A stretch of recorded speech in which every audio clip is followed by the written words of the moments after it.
Assalamualaikum warahmatullahi wabarakatuh. Selamat pagi, Shalom Om Sapatiastu, Namo Buddhaya, salam kebajikan untuk kita semua. Nah, pertama-tama saya punya suatu kutipan.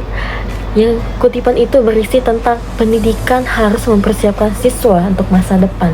Dan masa depan tersebut akan sangat dipengaruhi oleh teknologi. Nah, sesuai dengan materi yang akan saya bahas, pentingnya penggunaan teknologi dalam pendidikan. Nah, sebelum kita lanjut ke presentasi ini, izinkan saya memperkenalkan diri saya. Halo semuanya, nama saya Irinita, biasa dipanggil Ira. Saya dari Prodi Teknik Informatika dengan NIF 2023-12072. Oke, materi yang akan saya bahas adalah apa itu pentingnya penggunaan teknologi dalam pendidikan. Nah, pada era digital saat ini, teknologi telah menjadi bagian integral dari kehidupan sehari-hari, mulai dari komunikasi hingga industri. Teknologi mempermudah berbagai aspek kehidupan, tidak terkecuali dalam bidang pendidikan, di mana teknologi memiliki potensi besar untuk. Sejak pandemi COVID-19 melanda, dunia pendidikan mengalami perubahan yang sangat drastis dengan berpindahnya banyak kegiatan belajar mengajar, seperti halnya memaksa pendidik dan siswa untuk beradaptasi dengan cepat terhadap penggunaan teknologi dalam proses pendidikan. Namun, di balik tantangan tersebut terdapat berbagai peluang yang dapat dimanfaatkan untuk meningkatkan kualitas pendidikan. Dan yang ketiga, ada penggunaan teknologi dalam pendidikan menawarkan berbagai manfaat seperti akses informasi yang lebih luas.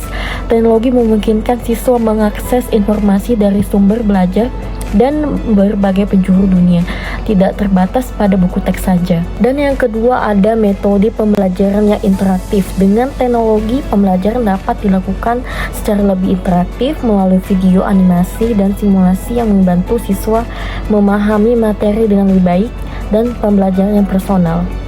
Dan yang ketiga, ada teknologi memungkinkan personalisasi dalam pembelajaran. Dan yang keempat, ada teknologi mempermudah administrasi pendidikan seperti pengumpulan tugas secara online, ujian online, dan komunikasi antara guru dan siswa.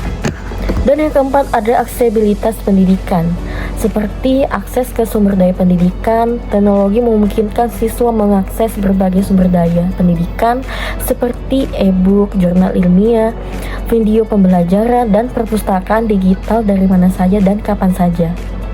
Dan yang kedua, ada pendidikan untuk daerah terpencil.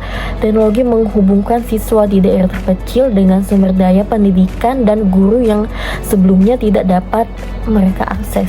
Yang kelima, ada peningkatan kualitas pembelajaran. Seperti contohnya interaktif menggunakan multimedia, simulasi, dan game edukasi yang membuat proses belajar lebih menarik dan interaktif, dan meningkatkan pemahaman dan retensi materi. Dan yang kedua, ada personalisasi pembelajaran.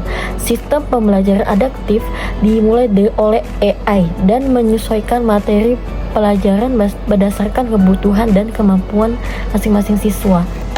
Dan yang keenam, ada kolaborasi dan komunikasi seperti alat kolaborasi teknologi seperti Google Classroom, Microsoft Teams, dan Zoom yang memfasilitasi kolaborasi antara siswa dan guru, yang memungkinkan mereka bekerja sama dalam proyek dan diskusi kelompok secara online. Dan yang kedua, ada komunikasi efektif. Teknologi informasi memudahkan komunikasi antara guru dan siswa dan orang tua melalui email, aplikasi pesan, dan platform manajemen kelas. Dan yang ketujuh, ada pembelajaran fleksibel, pembelajaran online dan hybrid. Teknologi memungkinkan siswa untuk belajar sesuai dengan kecepatan mereka sendiri, yang menyesuaikan jadwal belajar dengan kehidupan mereka. Dan yang kedua, ada pembelajaran materi, platform e-learning yang memungkinkan siswa untuk mengambil kursus yang sesuai dengan minat dan kebutuhan mereka, memperkaya pengetahuan mereka di luar yang kurikulumnya formal. Dan yang kedelapan, ada pentingnya teknologi informasi untuk pendidikan yang modern ini. Nah, teknologi informasi memiliki peran yang sangat penting dalam pendidikan modern dengan menyediakan akses ke sumber daya pendidikan yang lebih luas, yang memungkinkan personalisasi pembelajaran, meningkatkan keterlibatan dan interaktivitas, serta memfasilitasi kolaborasi komunikasi. Teknologi informasi membantu menciptakan lingkungan belajar yang lebih inklusif, efisien, dan adaptif. Hal ini tidak hanya meningkatkan kualitas pendidikan, tetapi juga mempersiapkan siswa untuk menghadapi tantangan peluang di masa depan. Dan yang ke-9, ada manfaat teknologi informasi untuk pendidikan masa kini, seperti menyediakan media pembelajaran yang bervariasi, mengakses materi tanpa batas, materi pembelajaran yang lebih menarik, dan metode mengajar yang tidak monoton, dan fleksibilitas aktivitas belajar, meningkatkan minat belajar, dan meningkatkan kualitas pendidikan yang lebih baik. Dan yang ke-10, ada dampak positif dan negatif perkembangan teknologi informasi saat ini.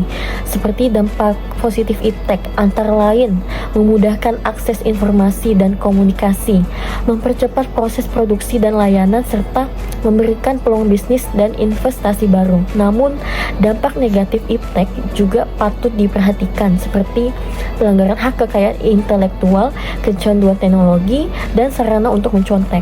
Dan yang ke-11, apakah tujuan utama teknologi di bidang pendidikan? Nah, teknologi yang digunakan dalam pendidikan bertujuan untuk memfasilitasi pembelajaran. Oleh karena itu, semua teknologi yang ada serta produk-produk teknologi pendidikan yang dihasilkan harus dipilih dan dibangun berdasarkan analisis kebutuhan dari lingkungan belajar tertentu. Dan yang ke-12, ada tantangan dalam penggunaan teknologi dalam pendidikan, seperti akses infrastruktur terbatas. Contohnya banyak daerah terutama di negara yang berkembang masih mengalami akses terbatas terhadap teknologi dan koneksi internet yang tidak stabil. Nah, solusinya peningkatan infrastruktur, investasi dalam infrastruktur, teknologi dan internet untuk meningkatkan peningkatan cangkupan dan kualitas akses di daerah terpencil. Penggunaan teknologi dan seperti pengembangan aplikasi dan konten pendidikan yang dapat secara offline untuk mengatasi keterbatasan akses internet. Dan kesimpulan dari materi ini adalah perkembangan teknologi informasi dunia harus menjadi bahan pertimbangan dalam perancangan sistem informasi dalam lingkungan pendidikan. Tren teknologi informasi saat ini memberikan kebebasan kepada pengguna untuk memilih solusi teknologi yang optimal untuk mengatasi problem informatikanya, yang merupakan langkah yang sebaiknya diikuti karena akan mengoptimasikan biaya sumber daya dan pemakaian teknologi.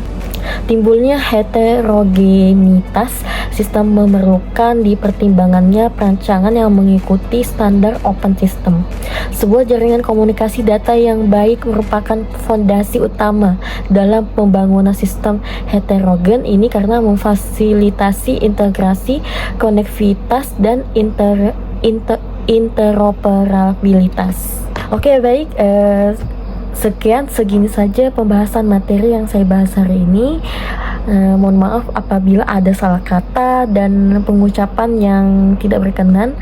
Mohon dimaafkan. Wassalamualaikum warahmatullahi wabarakatuh.